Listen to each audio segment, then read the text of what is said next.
Hello and welcome back to Rage Gaming and of course Pokemon Scarlet and Violet. This has been a genuinely very fun open world version of Pokemon and I'm really happy they've been pushing the boundaries of what Pokemon games can be in these recent versions, but you know there's a but coming. This is still a broken joke of a game release. We can all acknowledge that, and it would seem that the devs themselves are aware of that. There has been apologies for certain states and the rumors to do with refunding the games actually happening, but we know as people playing the game that there are various game-breaking problems and constant irritations. That low frame rate when you're just in the various sections or woods or open areas. Or for example, what I've been doing a lot of, the endgame raids, which are absolutely janky as hell, and yet, because of that, quite fun. Scarlet and Violet is a funny example of how a game doesn't necessarily need to be polished, it needs to be fun. And it is. It would just be great if it worked better. I'm not excusing the game though, it absolutely needs improvements. It should not be this broken at launch, and that's why we've had our first major patch. In 1.1, we've got some bug fixes at last.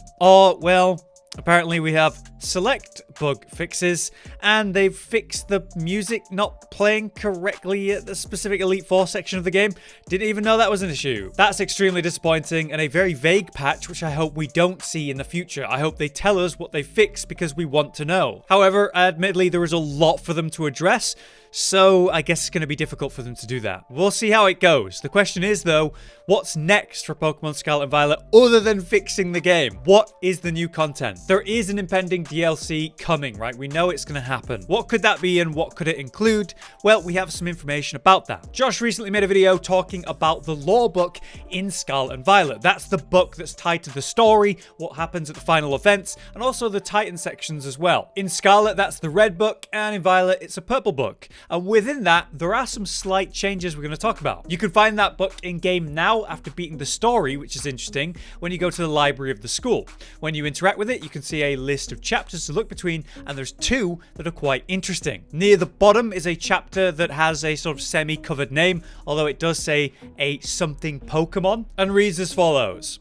While separated from the research team in the crater's depth, I found a strange entity. Whether it was a Pokemon or even alive at all, I don't know. It bore a symbol with layers of overlapping hexagons and gleamed brighter than what I think says brimstone. Beheld as a whole, though, it resembled a mysterious, brilliant disc. Obviously, this is a major mystery tied to future content. This strange glowing sphere that contains something within it? A new advanced Pokeball with Pokemon inside it? Or something more interesting and in-depth? Could this be leading to new legendaries or a whole new section of Pokemon to encounter?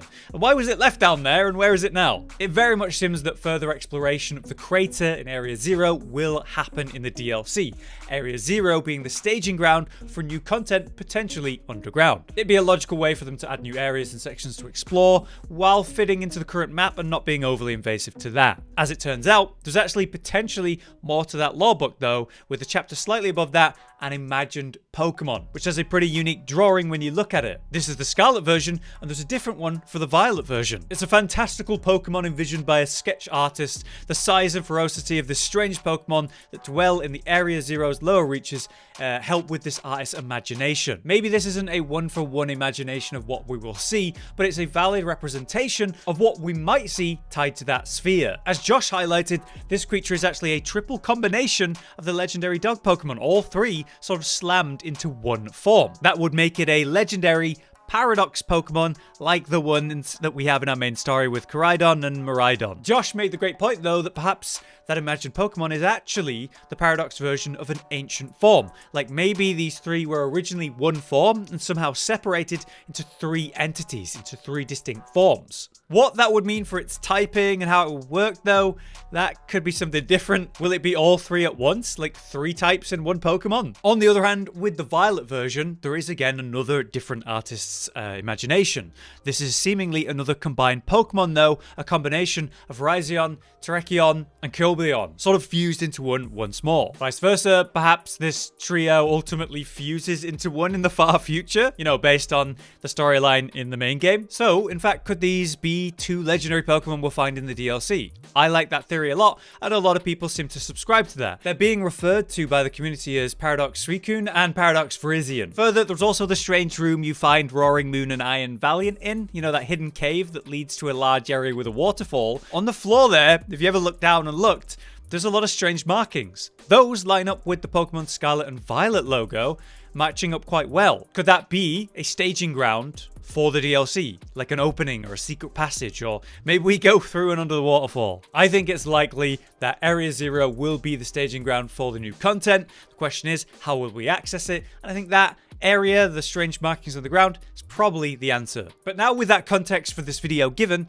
there's new information to talk about from Datamines. First up, we have one from Kurt, aka Cafetix, which I really hope I said that right. As part of that Datamine though, there's lots of different information being revealed, like move data and stats, details on RNG evolves and the odds of that. However, very interestingly, 2 species are missing here. Kurt suggests these are likely the 2 rumored legendaries we've just talked about. What we can find within that though is 2 internal moves, labeled as Psycho Buraido and Hydoro Su Timu, which I hope I pronounced right, but probably didn't. Translated though, these appear to be Psychic Blade and Hydro Steam, hinting at their types. So we have a Psychic type attack and a Water type attack, but with the concept of combined Pokemon and combined types, and also Paradox Pokemon, it's probable that we have dual types going on here. This interestingly suggests that we could have a Psychic Fighting based type on that, or even a Water Fire with Hydro Steam. Though it's not concrete, right? People are translating this. It could be a mistranslation, for example, about Psychic Blade.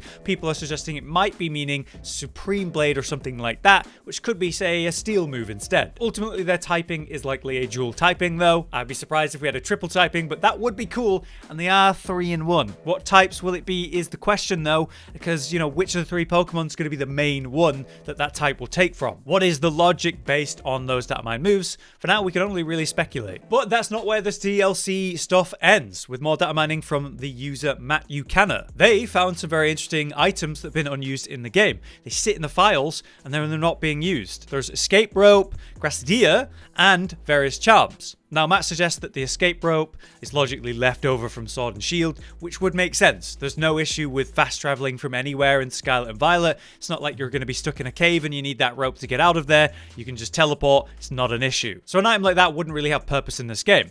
Also, further to that, there's the charms here that aren't that relevant in this generation of Pokemon either.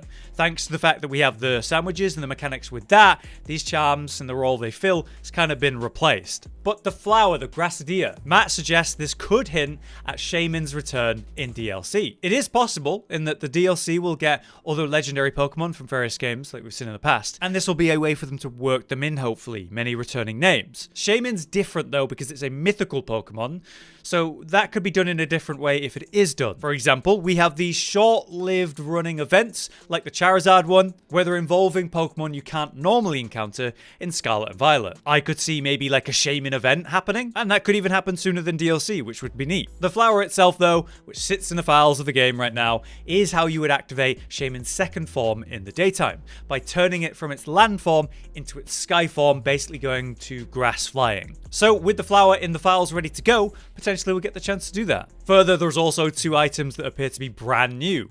These sprites for these items that look like, well, this. There's surprisingly though no text or names tied to them, only the numbers in the files, which are 1859 and 1860 if you're interested. Matt continues though, mentioning there's also 5 key items that don't have any sprites or text, just their codes, 1837 through to 1841. This suggests there's going to be new items to use in upcoming content, be that an event or more likely a DLC. But for now, that's my overview on the current DLC information and news. 2 potential legendaries to be found, the combination of multiple Pokemon and potential ancient and future forms of those, their potential names, and potentially their typings based on those moves. Let me know what you think. All of it's interesting and exciting, but if that tiny patch we got isn't followed up soon by a much more substantial bug fixing patch, and please be clear about what you've actually fixed, I'll be concerned. With the Game Awards right around the corner, could we actually have a DLC announcement as soon as that? Surely not, but you never know. For now then, I've been Hollow, you've been you. Thanks for watching. We'll see you next time. Josh, Cotton, and Hollow with the videos, dropping the humor like a hammer on your tippy toes, bringing entertainment on a daily arrangement to take our insanity and turn it into entertainment. Yes, I said entertainment twice, to reiterate that it is nice to look into your faces on a mostly daily basis when you let us in your homes to make the whole world a stage. Goodbye.